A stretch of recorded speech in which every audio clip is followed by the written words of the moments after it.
बिस्मिल्लाहिर्रहमानिर्रहीम अस्सलामुअलैकुम वरहमतुल्लाहि वबरकातुहू। की हाल चाल है जी? ठीक ठाक हो? उम्मीद है अल्लाह ताला दे हुक्म दे नाल इंशाअल्लाह तुसीं सारे ठीक ठाक होवोगे। अल्लाह ताला सब ते रहमत फरमाए, अल्लाह ताला सब नूं अपने हिफ्ज़ो ईमान दे विच रखे। अज दे वीलॉग दे विच मैं तुहानूं बहुत ही दिलचस्प एक गल दस्सण लगा, खास कर मर्दां वास्ते, शोहरां वास्ते। मैनूं हासा भी इस वास्ते आ रहा कि ਇਹਦੇ ਵਿੱਚ ਇੱਕ ਸਬਕ ਅਮੋਜ਼ ਕਹਾਣੀ ਆ ਤੇ ਉਸ ਦੇ ਉੱਤੇ ਜ਼ਰਾ ਗੌਰ ਕਰਨਾ ਔਰ ਗੌਰ ਕਰਨੀ ਵੀ ਚਾਹੀਦੀ ਆ ਤੇ ਅਗਰ ਗੌਰ ਕਰੋਗੇ ਤਾਂ ਤੁਹਾਡੇ ਵਾਸਤੇ ਫਾਇਦੇਮੰਦ ਆ।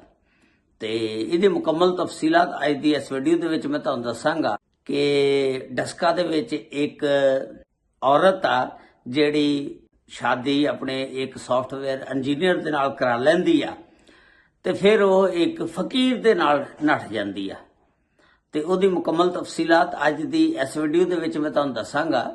ਲਓ ਜੀ, ਜੇ ਚੈਨਲ ਤੇ ਨਵੇਂ ਤੇ ਚੈਨਲ ਨੂੰ ਸਬਸਕ੍ਰਾਈਬ, ਲਾਈਕ ਔਰ ਸ਼ੇਅਰ ਜ਼ਰੂਰ ਕਰ ਦੇਣਾ ਔਰ ਨਾਲ ਘੰਟੀ ਦੇ ਬਟਨ ਨੂੰ ਜ਼ਰੂਰ ਦਬ ਦੇਣਾ ਤਾਂ ਕਿ ਜਦੋਂ ਵੀ ਨਵੀਂ ਵੀਡੀਓ ਅਪਲੋਡ ਹੋਵੇ ਉਹਦਾ ਨੋਟੀਫਿਕੇਸ਼ਨ ਤੁਹਾਡੇ ਤੱਕ ਪਹੁੰਚ ਸਕੇ। ਇਸ ਤਰ੍ਹਾਂ ਤੁਸੀਂ ਮੇਰੇ ਨਾਲ ਜੁੜੇ ਰਹਿ ਸਕਦੇ ਹੋ। ਇਹ ਡਸਕਾ ਦਾ ਵਾਕਿਆ, ਡਸਕਾ ਦੇ ਵਿੱਚ ਇੱਕ ਰਿਸ਼ਤੇ ਕਰਾਣੇ ਵਾਲੀ ਮਾਸੀ ਹੁੰਦੀ ਆ। ਉਹ ਇੱਕ ਘਰ ਦੇ ਵਿੱਚ ਬੜੀ ਖੂਬਸੂਰਤ ਲੜਕੀ ਹੁੰਦੀ ਆ।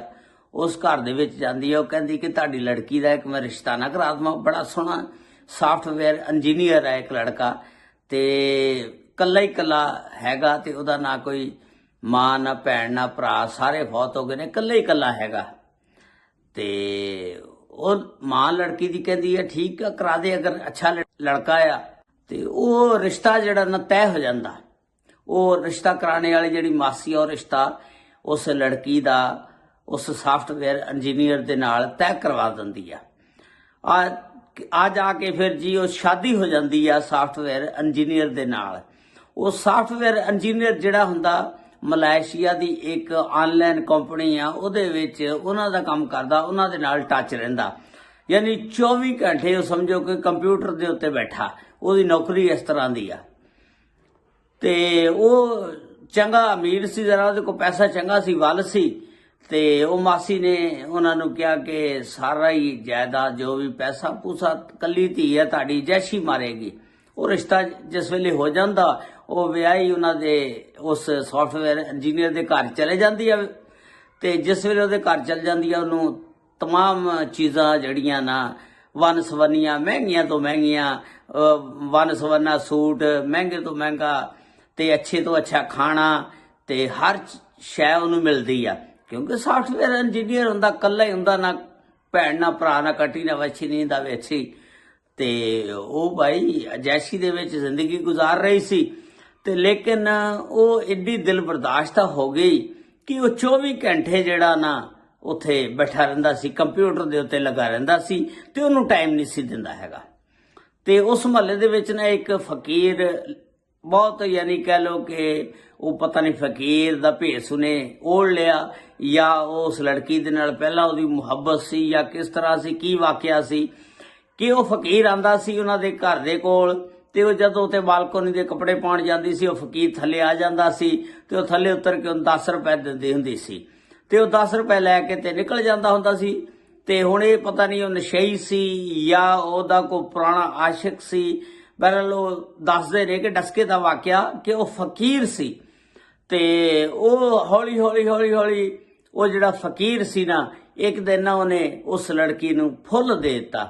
ਜਿਸ ਵੇਲੇ ਫੁੱਲ ਦੇ ਦਿੱਤਾ ਉਹ ਲੜਕੀ ਜਿਹੜੀ ਆ ਬੜੀ ਖੁਸ਼ ਹੋਈ ਤੇ ਉਸ ਲੜਕੀ ਨੇ ਨਾ ਫਿਰ ਫੈਸਲਾ ਕਰ ਲਿਆ ਕਿ ਮੈਂ ਬਿਹਤਰ ਆ ਕਿ ਆ ਜਿਹੜਾ ਸਾਫਟਵੇਅਰ ਇੰਜੀਨੀਅਰ ਆ 24 ਘੰਟੇ ਆਪਣੇ ਕੰਮ ਨੂੰ ਲੱਗਾ ਰਹਿੰਦਾ, ਮੈਨੂੰ ਟਾਈਮ ਨਹੀਂ ਦਿੰਦਾ ਹੈਗਾ ਤੇ ਕੀ ਕਰਨਾ ਇਸ ਪੈਸੇ ਧੇਲੇ ਨੂੰ ਤੇ ਜੇ ਮੈਨੂੰ ਮੁਹੱਬਤ ਨਹੀਂ ਮਿਲਦੀ ਹੈਗੀ। ਇੱਕ ਦਿਨ ਫਿਰ ਇਸ ਤਰ੍ਹਾਂ ਕਰਦੀ ਆ ਕਿ ਉਹ ਇੱਕ ਖਤ ਲਿਖਦੀ ਆ। ਖਤ ਲਿਖ ਕੇ ਆਪਣੇ ਸ਼ੌਹਰ ਖਾਮਦ ਵਾਸਤੇ ਰੱਖ ਜਾਂਦੀ ਆ ਕਿ ਤੂੰ ਮੈਨੂੰ ਜ਼ਿੰਦਗੀ 'ਚ ਬਹੁਤ ਅਜੈਸ਼ੀ ਕਰਾਈ ਆ, यानी कपड़े अच्छे पाए, खाना अच्छा खवाया, हर शै दी सहूलत मैनू मिली, लेकिन तेरे कोलों मैनू प्यार नहीं मिलिया। तेरे कोल मेरे वास्ते कोई टाइम नहीं सी हैगा, ना तू मैनू टाइम दे रहा सी। तू 24 घंटे कंप्यूटर ते लगा रहिंदा सी ਤੇ ਲਿਹਾਜ਼ਾ ਜਿਹੜੀ ਮੁਹੱਬਤ ਮੈਨੂੰ ਚਾਹੀਦੀ ਸੀ ਉਹ ਨਹੀਂ ਮਿਲੀ। ਇਸ ਵਾਸਤੇ ਮੈਂ ਇਹ ਤੈਨੂੰ ਹਮੇਸ਼ਾ ਲਈ ਛੋੜ ਕੇ ਜਾ ਰਹੀ ਹਾਂ, ਬੁਰਾ ਨਾ ਮਨਾਣਾ। ਉਹ CCTV ਕੈਮਰਿਆਂ ਦੇ ਵਿੱਚ ਜਾਂਦੀ ਹੋਈ ਨਜ਼ਰ ਵੀ ਆਉਂਦੀ ਆ ਤੇ ਨਾਲ ਉਹ ਖਤ ਲਿਖ ਕੇ ਰੱਖ ਕੇ ਚਲੇ ਜਾਂਦੀ ਆ। ਤੇ ਉਹ ਜਿਸ ਵੇਲੇ ਫਕੀਰ ਨਾਲ ਚਲੇ ਜਾਂਦੀ ਜਾ ਕੇ, ਫਿਰ ਉਹਨੇ ਸ਼ਾਦੀ ਕਰ ਲਈ ਹੋਏਗੀ ਜ਼ਾਹਰ ਆ, ਤੇ ਉਹ ਕਹਿੰਦੀ ਹੋਣੀ ਆ ਇਹ ਫਕੀਰ ਆ ਜਿਹੜਾ ਸਾਰਾ ਦਿਨ ਜਾਏਗਾ ਮੰਗ ਕੇ ਲਿਆਏਗਾ ਤੇ ਸ਼ਾਮ ਨੂੰ ਚਲੋ ਬਹਿ ਕੇ ਤਾਂ ਰੱਜ ਕੇ ਖਾਵਾਂਗੇ ਨਾ, ਤੇ ਉਹਨੂੰ ਮੁਹੱਬਤ ਤਾਂ ਮਿਲੇਗੀ ਨਾ। ਤੇ ਇਸ ਤਰ੍ਹਾਂ ਇਹ ਜਿੰਨੇ ਵੀ ਖਾਮਦ ਨੇ, ਬੀਵੀਆਂ ਦੇ ਸ਼ੌਹਰ ਨੇ, ਉਹਨਾਂ ਨੂੰ ਚਾਹੀਦਾ ਕਿ ਆਪਣੀ ਆਪਣੀ ਬੀਵੀ ਨੂੰ ਟਾਈਮ ਦਿਓ। ਬੇਸ਼ੱਕ ਜਿੰਨੇ ਮਰਜ਼ੀ ਤੁਸੀਂ ਮਸਰੂਫ ਹੋਵੋ, ਉਹਨਾਂ ਨੂੰ ਸੈਰ ਸਪਾਟਾ ਕਰਾਓ, ਉਹਨਾਂ ਨੂੰ ਘੁਮਾਓ, ਉਹਨਾਂ ਨੂੰ ਅੱਗੇ ਪਿੱਛੇ ਜਾਓ, ਸ਼ਾਪਿੰਗ ਕਰਾਓ, ਤੇ ਕਮ ਅਜ਼ ਕਮ ਉਹਨਾਂ ਨੂੰ ਟਾਈਮ ਜ਼ਰੂਰ ਦਿਓ ਤੇ ਆਪਣੀਆਂ ਬੀਵੀਆਂ ਨੂੰ ਟਾਈਮ ਦਿਆ ਕਰੋ। ਇਹ ਸੀ ਅੱਜ ਦਾ ਵਲੌਗ ਜਿਹੜਾ ਮੈਂ ਤੁਹਾਡੇ ਨਾਲ ਸ਼ੇਅਰ ਕੀਤਾ। ਅੱਲਾਹ ਤਾਲਾ ਸਭ ਤੇ ਰਹਿਮਤ ਫਰਮਾਏ। अस्सलामु अलैकुम व रहमतुल्लाहि व बरकातहू।